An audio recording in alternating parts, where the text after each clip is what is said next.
capítulo 8. As últimas realizações de Gideão. E sucedeu que os homens da tribo de Efraim foram reclamar a Gideão: que maneira é essa de agir conosco? Tu não nos chamaste quando saíste a combater Midian? E o admoestaram severamente.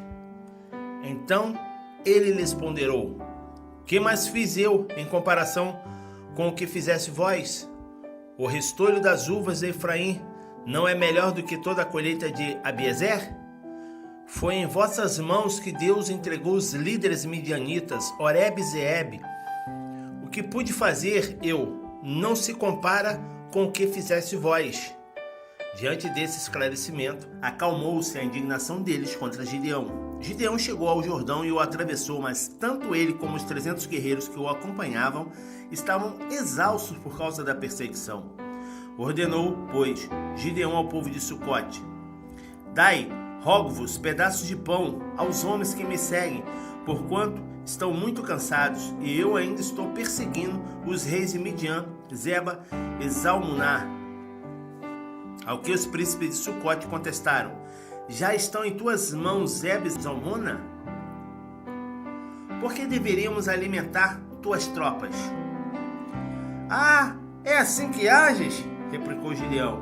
Assim que o Senhor tiver entregado nas minhas mãos Zeba e Zalmunna, rasgarei a vossa carne com os espinhos do deserto e com os abrolhos. Dali subiu a Peniel, contudo eles também responderam como o povo de Sucote. Declarou Gideão ao povo de Peniel: eis que eu, quando retornar vitorioso, destruirei esta vossa fortaleza.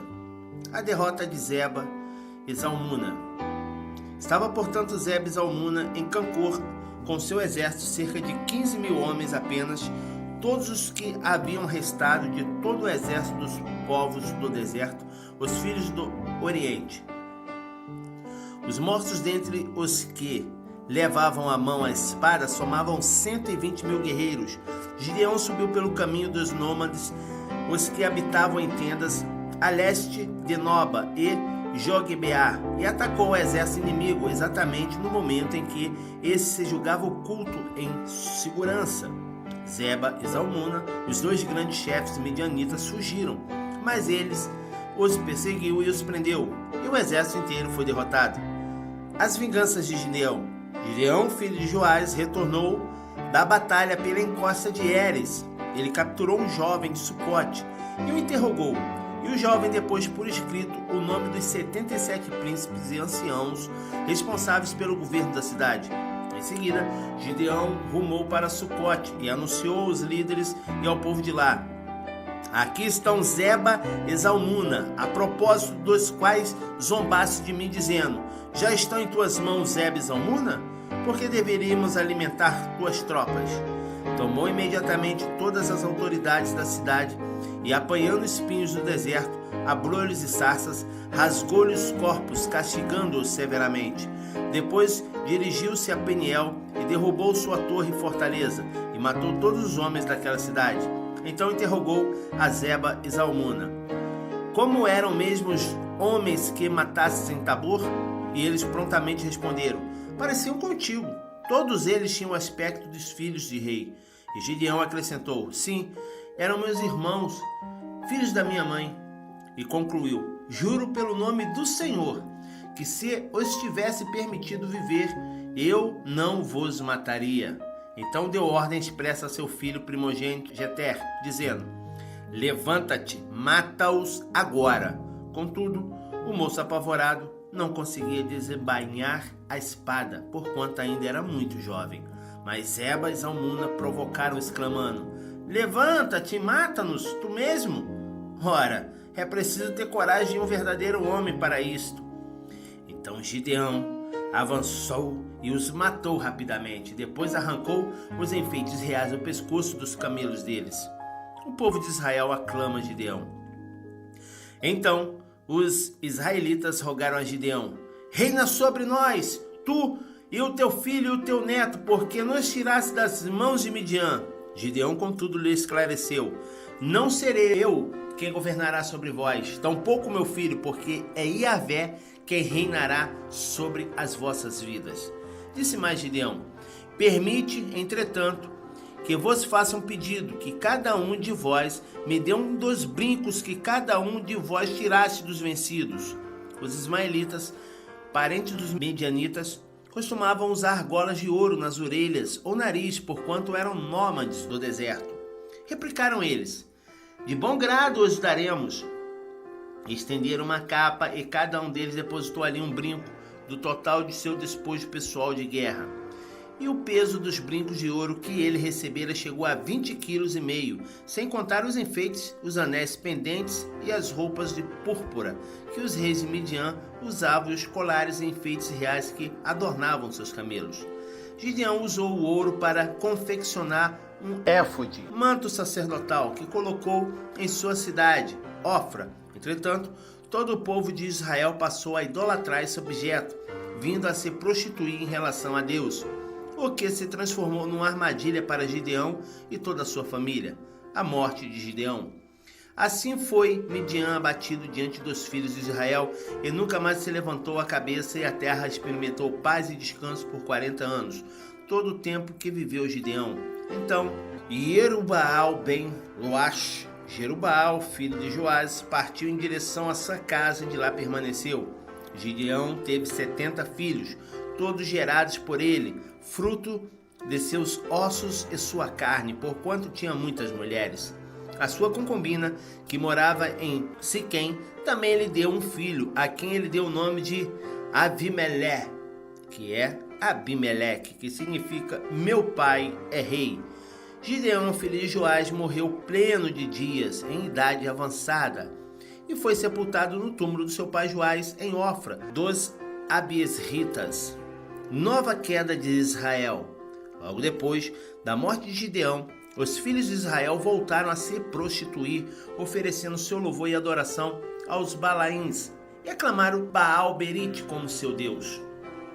E não mais se lembraram de Yahvé, o Senhor, o seu Deus, que os havia salvado das mãos dos seus inimigos em redor. Também não demonstraram qualquer gratidão para com Jerubaal, Gideão e sua família, pois se esqueceram de todo o bem que ele tinha realizado em favor de Israel. Juízes, capítulo 9. A história do filho de Gideão. E aconteceu que Avimeleque ben Jerubbaal, Abimeleque, filho de Jerubaal, foi ao encontro dos irmãos de sua mãe em Siquém e questionou-lhes e a todo o clã da casa paterna de sua mãe: indagai, peço-vos aos nobres homens de Siquém, quanto ao que é melhor, ter todos os 70 filhos de Jerubaal governando sobre eles, ou somente um homem que os dirija. Recordai-vos de que eu sou osso vosso e carne vossa, sangue do vosso sangue. Então os irmãos de sua mãe transmitiram a mensagem de Abimeleque aos notáveis de Siquém, e o coração deles se inclinou a seguir as orientações de Abimeleque, porquanto ponderaram: ele de fato é nosso irmão. E lhe deram 70 ciclos peças de prata retiradas do templo de Baal-Berite, aos quais Abimeleque usou para contratar alguns desocupados e mercenários que se tornaram seus seguidores. Em seguida, Abimeleque rumou para a casa de seu pai em Ofra e matou seus 70 irmãos, filhos de Jerubaal, todos sobre uma rocha. Contudo, Jotão, o filho caçula de Jerubaal, escondeu-se e conseguiu escapar. Então todos os cidadãos de Siquém e de Bet-Milo reuniram-se ao lado do carvalho sagrado, próximo à estela de Siquém, e proclamaram rei Abimeleque. A maldição de Jotão.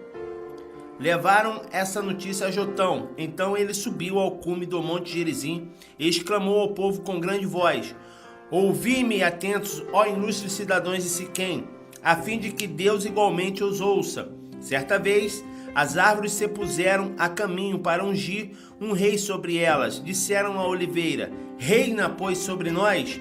Entretanto, a oliveira declinou, alegando: renunciaria eu ao meu azeite, com o qual se presta honra aos deuses e aos homens, a fim de me colocar por sobre as demais árvores para dominá-las? Então as árvores dirigiram-se à figueira, vem tu e reina sobre nós? Mas a figueira lhes ponderou: poderia eu abandonar minha doçura e a boa produção do meu fruto no tempo certo? E as árvores partiram em busca da videira e a convidaram: vem tu e reina sobre nós? Contudo, também a videira lhes afirmou: iria eu deixar de gerar meu vinho novo, que tanto alegra os deuses e os homens, a fim de erguer-me por sobre as demais árvores para governá-las? Sendo assim, todas as árvores rogaram ao espinheiro: vem tu e reina sobre nós? Então o espinheiro aqueceu, mas advertiu as árvores: se de fato desejais ungir-me rei sobre vós, vinde e abrigai-vos sobre a minha sombra. Caso contrário, sairá fogo dos meus espinheiros e devorará até os cedros do Líbano. Sendo assim, prosseguiu Jotão: foi com sinceridade que agiste quando fizesse rei de Abimeleque?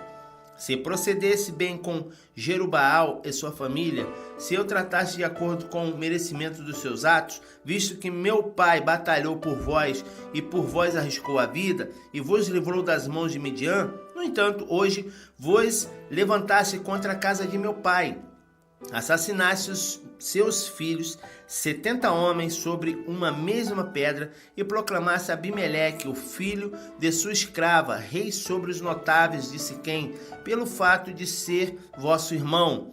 Se, pois, foi de boa fé e com lealdade que agistes hoje para com Jerubaal e sua casa, então alegrai-vos com Abimeleque e que ele se alegre convosco. Contudo, se não for assim, que brote fogo de Abimeleque e consuma todo o povo de Siquém e de Bet-Milo, e que igualmente saia fogo dos cidadãos de Siquém e de Bet-Milo e devore Abimeleque.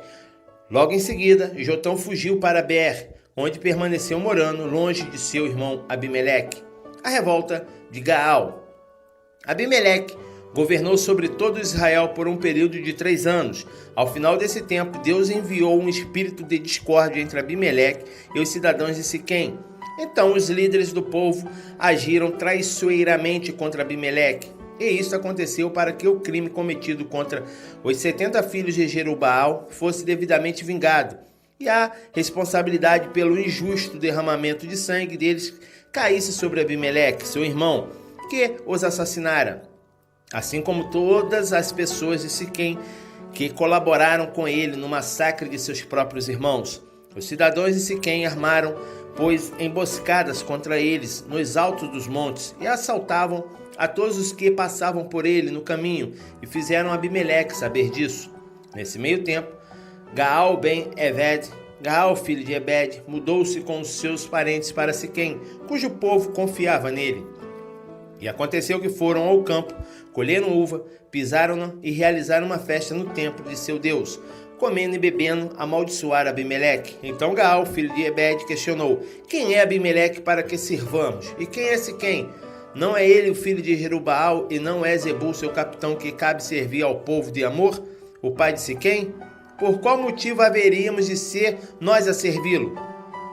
Se eu tivesse a possibilidade de liderar esse povo, expulsaria Abimeleque e bradaria: prepara teu exército e vem para a batalha. Assim que Zebul, governador da cidade, foi informado sobre o que Gaal andava dizendo, ficou extremamente irritado. Secretamente, mandou mensageiros a Abimeleque com a seguinte notícia: Gaal, filho de Ebed, e seus parentes chegaram a Siquém e estão mobilizando toda a cidade contra ti.